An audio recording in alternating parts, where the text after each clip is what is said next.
आप सभी को जय श्री श्याम। कैसे हैं आप सब? उम्मीद से बच्चे होंगे। प्रेमियों, पितरों की सीरीज आगे बढ़ रही है। भाग नंबर 10 आ चुका है।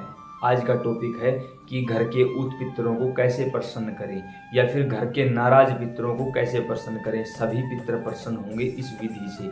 यह विधि है 11 दिनों की साधना। यह विधि एक एक करके हम आपको बताएंगे। आपको समझनी पड़ेगी। जिन चीज़ों की आवश्यकता है वो आप लिख लीजिए ताकि आपको आसानी से वो चीज़ें मिल सकें, ला सकें और आप ये काम कर सकें। कुछ ज़्यादा मुश्किल बातें आपको नहीं बताई जाएंगी, बिल्कुल साधारण तरीका बताया जाएगा। 11 दिनों की यह साधना है। 11वें दिन अमावस्या होनी चाहिए, यानी अमावस्या से 10 दिन पहले आप इस साधना को करोगे। याद रहे, घर के पुरुष इस साधना को करेंगे। जिस घर में कोई पुरुष नहीं है उस घर की महिलाएं यह काम कर सकती हैं, लड़कियां नहीं कर सकती। लड़कियों के ऊपर ये सारी चीजें लागू नहीं होंगी। यह काम जहां आपने अपने पितरों को स्थान दिया है वहां करना है। घर में, खेत में, प्लाट में, किसी दाएं बाएं जहां भी स्थान दिया है वहां बैठकर करना होगा। रात को उस समय करना होगा जब कोई आपको ना देखे, रात को 9 बजे 10 बजे के आसपास। अब कुछ प्रेमी ऐसे भी हैं जो ये बोल रहे हैं कि हमने तो अभी पितरों को स्थान दिया ही नहीं है। तो आप ये देखिए, आप उनको कहाँ स्थान देना चाहते हो। घर में, खेत में, जहाँ भी, उसी स्थान पर बैठ जाइए आप। और उसके लिए आपको कुछ सामग्री की आवश्यकता होगी, वो आप पहले ही ले आइए। क्या सामग्री? एक तो 2 रुपए का सिक्का मिल जाएगा, एक छोटा सा मिट्टी का बर्तन मिल जाएगा, 2 जनेऊ, थोड़ा सा कच्चा दूध, अगर गाय का हो तो सोने पे सुहागा हो जाएगा, फिर तो कहना ही क्या है। उसके साथ चांदी का एक नाग नागिन का जोड़ा, जो कि सुनार की दुकान से 100 रुपए का, 150 रुपए का आसानी से उपलब्ध हो जाएगा, मिल जाएगा। चांदी का नाग नागिन का जोड़ा। पितरों के 5 कपड़े, जैसे कि हम तो कुर्ता पजामा देते हैं, आप पैंट शर्ट या जो कुछ भी आप देना चाहो वो आपकी मर्जी है। पैंट शर्ट, कुर्ता पजामा ही जिसको हम बोलते हैं, उनकी बनियान, उनकी अंडरवियर, उनका गमछा, उनकी सफ़ेद रंग की चप्पलें, 5 प्रकार के कपड़े होते हैं। उसके ऊपर आप 11, 51, 21 जो भी आपकी श्रद्धा है उसके अनुसार दक्षिणा रख दीजिए। और अब आपको प्रार्थना करनी है।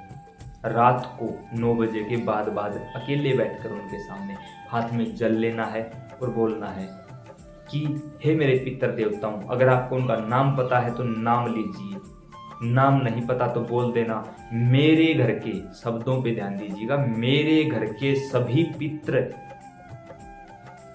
मैं आपका आह्वान करता हूं, आप आइए और हमें बताइए क्या परेशानी है।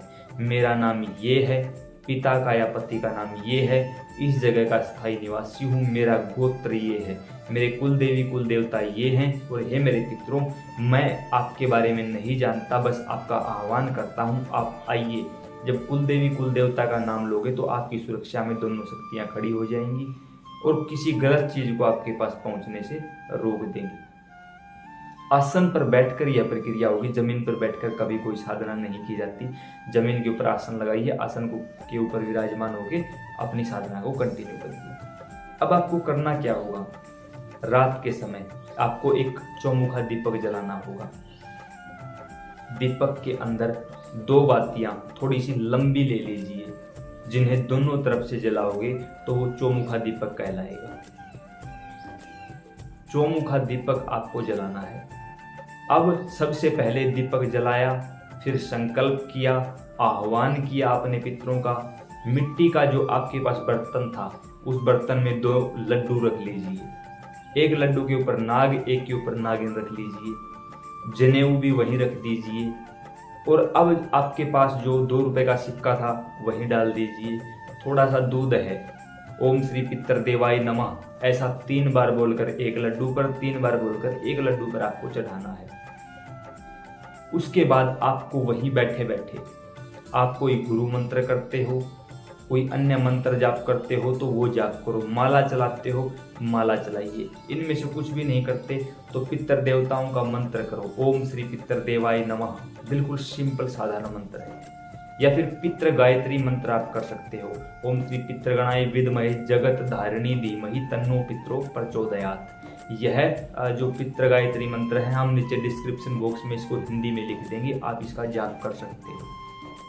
ऐसे में आपको हर रोज यह काम करना है लगातार 11 दिनों तक। 11वें दिन अमावस्या होनी चाहिए।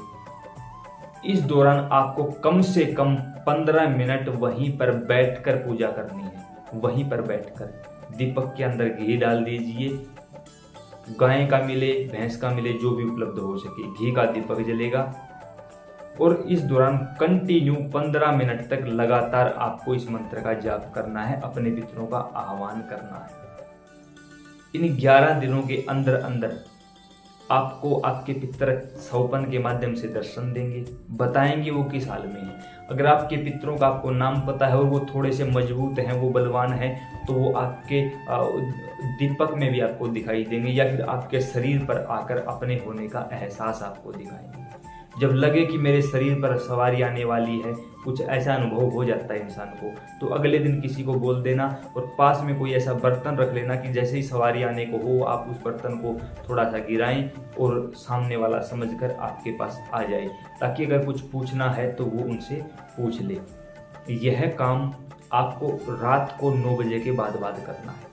अब 2 रुपए का सिक्का भी वही रहेगा, जनेऊ भी वही रहेगा, नाग नागिन का जोड़ा था वो भी वही रहेगा, कपड़े भी वही रहेंगे। बदलना क्या है, हर रोज लड्डू बदले जाएंगे, हर रोज बाती नहीं लगेगी, दीपक वही चल जाएगा, हर रोज बातियां नहीं लगेगी। दूध हर रोज आपको अलग से लेना है। उन लड्डुओं को सुबह उठते ही वहां से उठाकर या तो आप खुद खा सकते हो या किसी कुत्ते को डाल सकते हो, क्योंकि अगर उसको वहां रखेंगे तो उस दूध के कारण उसके अंदर स्मेल पैदा हो जाएगी, जो कि हम कुछ नहीं कर सकते। रात भर वही रखा, उसको उठाओ मत, किसी भी सामान को उठाना मत, वहां से वही रखे रहने देना। 11 दिन यही प्रक्रिया दोहरानी है आपको। 11 दिनों के अंदर अंदर हर हाल में या तो सौपन के माध्यम से या प्रत्यक्षीकरण के माध्यम से या सवारी के माध्यम से आपके पितर देवता आपके संपर्क में आने की कोशिश करेंगे और आपको हर संभव बात बताने की वो कोशिश करेंगे।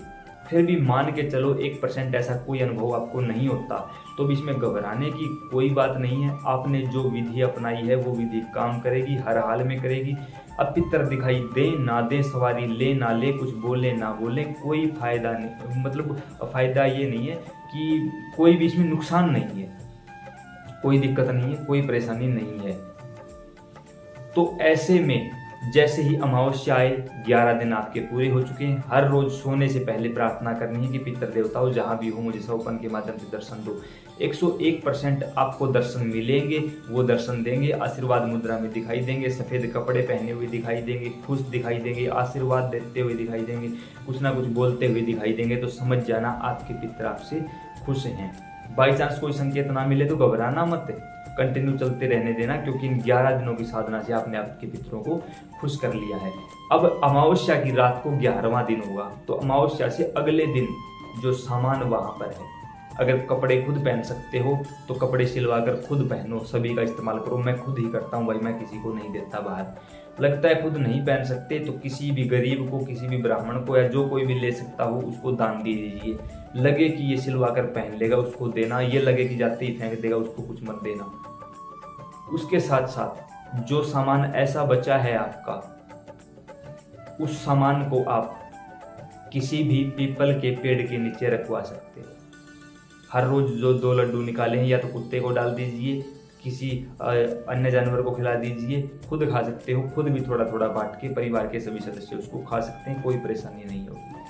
चांदी के जो नाग नागिन का जोड़ा है उसे अपने ही घर के पूजा स्थान पर रख दीजिए। पूजा स्थान का मतलब जहाँ सिर्फ पितरों की पूजा होती है। पितरों का स्थान नहीं है तो उनको निकाल के थोड़ा सा अलग रख दीजिए, कोई बात नहीं। उस सिक्के को अपनी तिजोरी में रख लीजिए, काम आएगा। अन्य जो कपड़े हैं या तो सिलवा कर खुद पहन लीजिए या दान कर दीजिए उन चीज़ों को। बाकी अगर कोई चीज़ बच जाती है तो उसको आप किसी पेड़ के नीचे रखवा दीजिए, उससे आपको कोई दोष नहीं लगेगा, कोई परेशानी नहीं होगी। और हमें पूरा यकीन है और आप लोगों के जो जवाब आए हैं हमारे पास, उसके कारण पूरा 100% यकीन है कि इन 11 दिनों के अंदर आपका काम बन जाएगा और आपकी जो पितृ बाधा से संबंधित जो भी परेशानी थी वो दूर हो जाएगी। तो उम्मीद करते हैं कि घर के पितरों को प्रसन्न करने की यह विधि आपको समझ आई होगी। फिर भी कोई पॉइंट अगर हमसे छूट जाता है तो नीचे आप कमेंट बॉक्स में पूछ सकते हैं। अन्य वीडियो की जानकारी के लिए नीचे डिस्क्रिप्शन में हम सभी वीडियोज़ का लिंक दे देंगे। आप सेवा करते रहिए। जय श्री श्याम।